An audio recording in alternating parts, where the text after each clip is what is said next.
So I wasn't going to do this message, but you know what? I'm tired of gatekeeping, or I'm not a gatekeeper, but I'm tired of other people really trying to be hush hush about some of the things that they had went through and some of the lessons that they have learned. So here I am, an open book, transparent woman of God, because at the end of the day, I don't regret anything that I went through, and I'm not ashamed. So here it is, y'all. The marriage that I entered into last year, pretty much I just learned so much because of this decision. And grace of God, he kept revealing what I needed to know. When you're a woman of God, y'all, you're going to get the biggest signs from God. You're going to get the biggest signs from God, because God's like, you're so precious. You're so, pure hearted. Like, no, heck no. I don't care what you think, not what I want for you. So after finally realizing God's signs was just like, Cherish, stop, baby, like, stop. I was like, okay, God, I surrender. So I finally filed the annulment, and I feel like a huge relief, because at the end of the day, what I learned from that relationship was that, I'm going to speak to the ladies right now. If you are a sweet, kind-hearted, loving, ambitious, goal-oriented woman of God, it's not hard for a man to see that. It's not hard to see that you're loving and caring and giving and nurturing and things like that. It's not hard. So there's going to be a lot of them that will be quick to want to marry you. But what I had to learn is that, you got to test those fruits, y'all. You got to test the spirits. Just because someone says they believe in God, which was my last relationship, doesn't mean I don't know what God they talking about, because the things that they do will show up. If it's good, it's from God. If it's not, that's from the devil. I don't care. My first marriage, it was more so just leaning to my own understanding, believing that, okay, it says don't be unequally yoked, but I'm like, you can love a person to wholeness, right? Yeah. But anyways, that was me leaning to my own understanding. So at the end of the day, I realized, yeah, I get it. I'm a lovable person. I'm very happy all the time. I'm very joyful and things like that. So people gravitate towards me. I get that attraction, But God wanted me to understand that everybody doesn't deserve to be in your presence, okay? Even when Jesus walked, there was just certain people he was not stopping for, okay? There was just certain people he wasn't messing with. If he can sense the faith, if you had faith in him and what he came to do, then he was going to give you the time of day. But otherwise, he didn't move on other people's time. He didn't stop when another person wanted him to stop. He was going off of his, it's called intuition, and what he knew was going to be beneficial for him. So at the end of the day, I had to learn what I needed to learn. Thank God I was able to not repeat another 10 years of just staying in a situation that I knew was not best for me. I'm not saying these people are horrible. I'm not saying that. When I am saying they just weren't for me, because I believe God has the best of the best for each person. But sometimes we get a little bit besides ourselves and believe like, oh, this is good enough. But in the midst of it, we're seeing a lot of things that don't line up with who we are, or the life that we want to live, with our spirit. Whatever it is, we meet these people and then we end up kind of settling, and then it doesn't allow us to be all that God has created us to be. So that's been my experiences. And me, I'm just a natural helper. I want everybody to live their best life. I want to be able to encourage people, inspire people, don't give up, keep going, be all that God has created you to be. This is why I do these messages. It's not something I do to look to get paid for. This is something I do because I enjoy what I do. I love beauty and fashion. I enjoy talking about God and all that. So at the end of the day, I'm just having fun with this, and just living my best life. But just wanted to tell you guys this, because when you realize the errors of your ways, it's up to you to make better decisions. Okay. people seldom change. And I used to be the person where it's like, oh no, you can change. Person has to want to change. And there's guys, ladies, that will see your light, see what you have to offer, see your beauty, see whatever, and they are not having no intentions on adding to that. So they will marry you, they will put a ring on your finger, but not for the right intentions, to keep you stuck with them. Especially if you're a good girl and you don't do all that extra stuff. You don't lie, you don't cheat, you don't do any of that stuff. They see that. The wolves in sheep clothing, they see that. So they will hold you down and keep you from the man that God really has for you. Okay, the man of God that is really for you. So all of this has been a lesson to me. I hope who's ever out there, just consult God. God will tell you exactly what needs to be done. Like I said, I'm a very optimistic person. I don't look for wickedness, or I'm not in fear. I don't walk and live in fear. Okay, it says whatever the wicked fears, that's what's going to overtake them. That's what comes to them. Okay, sorry, I don't do that. It says whatever the righteous desires, they will get. So for me, I think of only good things. I don't think of bad things, and I sure don't look to plot and plan on people. And I don't look for what a person can do for me. I look for what I can do for others, okay?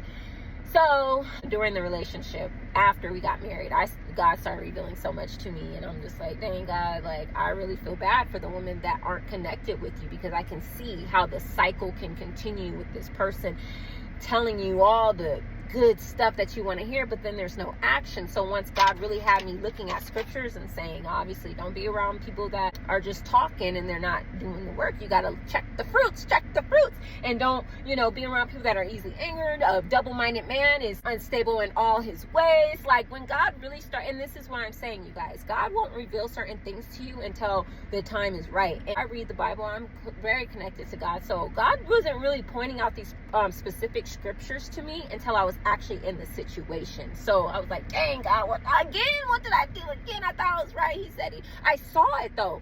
He had, the potential, but he believed in God and all, but just the demons, the daily practice in his life was not godly. I was looking at the good in them, and the bad things just overwhelmed. Like, oh Lord, like, this is not my lifestyle. This is not how I get down. I don't watch TV.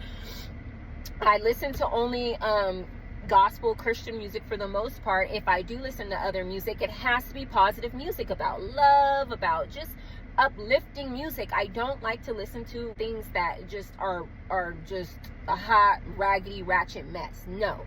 So long story short, once I started realizing, I'm like, Lord, but then that's when God really started showing me who this person was, and I had to take it and believe God, because God knows best. And I was like, dang, this is crazy. Another time. So I'm just saying this because marriage is not something you do just to do. It's something you do because you're going to glorify God with your partner. Okay, it should be fruitful and it should be able to multiply. That's the reason why you get married, not for the looks, not for the other things that you think you can benefit from or whatever. No, it's for the right reasons, which is to glorify God and to be fruitful and multiply. And I'm not just talking about having kids. I'm talking about in every area of your life, together as one. It should be always growing and getting better and better.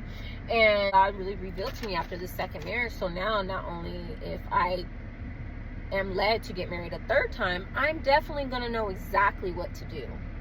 I believe that was my last test for God to be able to get through my head. Like, look, marriage is something you desire. I understand that. But yeah, you got to guard your heart. You can't just take people for their word. You got to see the actions. You can't, you got to make sure they're living their life the way that they're supposed to live it. And boom, boom, before, period. That's what throws everything off. Being intimate before marriage. That's what throws anybody off. I don't care how much game this man has. Do not give in, because he's testing you. He's trying to see how far he can go. So just don't even do any of that. And I just wanted to be honest with this, because I am just so glad that I'm finally free again. And this is going to take a while to be free, but I'm thankful. I'm thankful for everything I've gone through, because it's just been tests. And I definitely believe I passed this test. Definitely waiting on the Lord. And I'm not leaning to my own understanding any longer. I can see the goodness in people all day, but they also got to show it. You know, they can't expect me to be the one to do everything for them and to build them up and to, no, you have to be operating in who God has destined you to be already. That's just the truth. I don't care. You know, you can't, if you're at a certain stage in your life and you meet somebody and they're not there, what makes you think they're going to be able to catch up to you? Let's be honest. No, that's not the way it works. They have to be in alignment with you, and most importantly, in alignment with God and their purpose. They should be operating in their purpose already. Women that sit there and try to build a man, they're only going to build resentment. You're taking care of a man child. That's not what God wanted us to do, okay, as women. We're supposed to be a helper, a helpmate, and be able to add to that man's life, but bring favor to that man's life, bring him good and all that for all the days of our life and things like that. But when it comes down to their purpose, they should be already operating in that. Okay, they should already have some type of solid foundation before we even come into their life and they're thinking about having marriage and then kids and stuff. Come on now, let's be smart about this. I definitely learned my lessons, you know, so I get it. Marriage is a beautiful thing, and I definitely believe God has ordained many women to desire marriage. But ladies, do yourself a favor and just be doing you, okay? Take care of yourself, because you can't get a lot of years back. I'm so thankful I don't look like what I've been through, because man, demons that other people battle, you start to battle them too when you are involved with these people, okay? So I allowed too many people in my life for too long, and they weren't really bringing anything good to me. So I was battling all their demons, and now that I'm like literally alone, I'm like, oh my gosh, I made it so much harder than it needed to be. And that was just the grace of God giving me the strength, the endurance, you know. But now I'm just like, I'm chill. There's no rush. There's no validation that I need or anything and stuff as far as where I'm at in my life.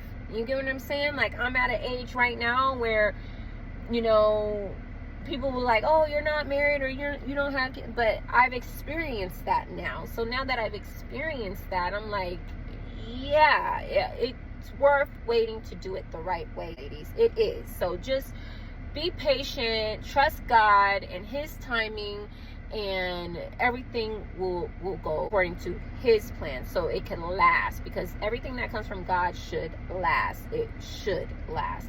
But two people in a marriage have to be on the same page, okay? So I just wanted to come and encourage y'all just to really be in tune with the Father, Son, Holy Spirit, and understand where you're at in your life. And when you come across people, understand where they're at in their life. It's okay. You don't have to make yourself feel like, oh, I don't want to seem like I'm this mean person, or I'm just not giving this person a chance, and this and that. Yeah, it's not about that. You can be friends, brothers and sisters in Christ, but all that extra stuff, no. The difference between you being a destiny helper and you trying to make people be a part of your life forever. Like, no, it's okay. Some things are for a season, a reason, or a lifetime. I haven't found my lifetime yet, but I'm thankful for all the things that I've endured and learned from. Okay, but that's it, y'all. Thanks for tuning in. If you understand what I'm saying, then definitely subscribe, follow wherever you're seeing this at, and drop a comment, you know, if you can resonate with this in some way. All right, but that's it. And don't forget to always cherish your beauty and be all that God has created you to be, mind, body, and spirit. And I'll catch you on the next one. Bye.